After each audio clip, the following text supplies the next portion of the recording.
Hello again. In the years following the end of the Second World War, the islands of the Caribbean, Jamaica, Barbados, Trinidad, and so on, were in a pretty bad way. In the description to this video, I give a link to a speech made in Parliament in 1949 by MP Tom Dryburgh. This is a verbatim account from Hansard, the official record of parliamentary proceedings. We're so used to hearing these days about the contributions made by the so-called Windrush generation and the way in which they selflessly came to this country after the war to help rebuild Britain, that it comes as something of a shock to some people to learn that this is a barefaced lie, a little bit of propaganda which is altogether false. Let me quote from this awful book, Why I'm No Longer Talking to White People About Race, by the dreadful Rennie Edo Lodge. On page 22, we read as follows. The aftermath of yet another world war brought with it fresh labour demands, and Britain once again encouraged immigration.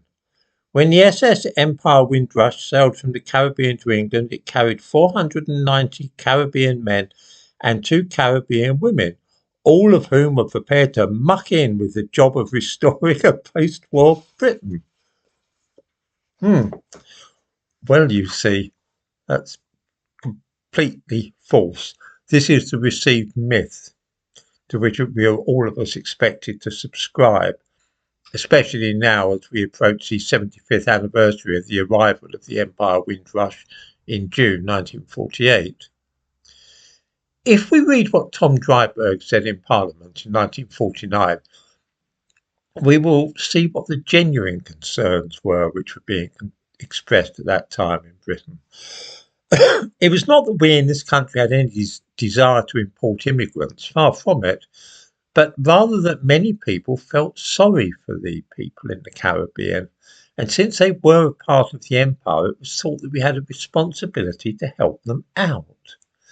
Unemployment was very high in all the islands of the Caribbean at that time, and the fact that a population explosion was taking place on some islands, Jamaica for example, was making things pretty bad for those living there. The standard of living was falling because, I mean, not to put too fine a point on it, the people there were breeding like rabbits with no thought at all for the future. Dryburgh mentions the very high birth rate and observed in his speech that 68% of babies at that time were illegitimate in Jamaica, a tradition which has lasted to this day among those who hail from that part of the world. It was not a sustainable situation for the Jamaicans. In short, they were having more babies than they could look after and feed, and the population of the island was rising by 50,000 a year. This, combined with the high unemployment, meant that Jamaica was in a very bad position, and some MPs like Dryburgh felt that we had a responsibility to help them cope with the situation, even though it was of their own making, that Britain had a kind of paternal interest in the welfare of the natives, as it were. Plans had been laid to get some of the surplus population from Jamaica to move to British Honduras. Let me quote a little bit from the speech. The Evans Report, a most valuable document which has reached us recently, deals with the possibility of developing British Guiana and British Honduras and of transferring to those colonies in that development some of the surplus population from the islands, including Jamaica.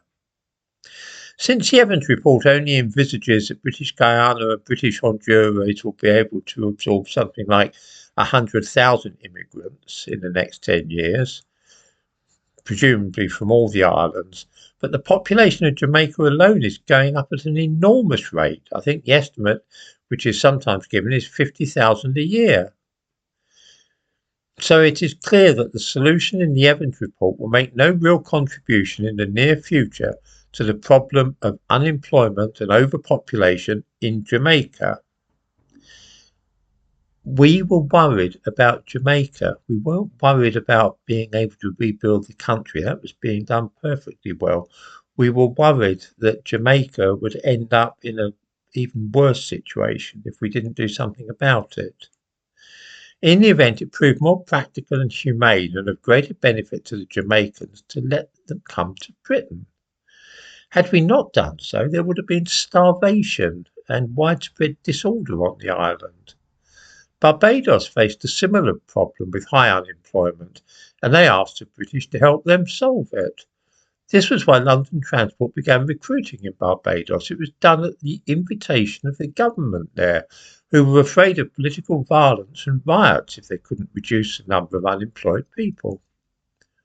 All these moves were undertaken by Britain as an act of charity because the people in the West Indies were simply having too many babies and couldn't care for them all or find jobs for those people who wanted them. It was charity on our part to let them come here. There was certainly no need for them as far as we were concerned.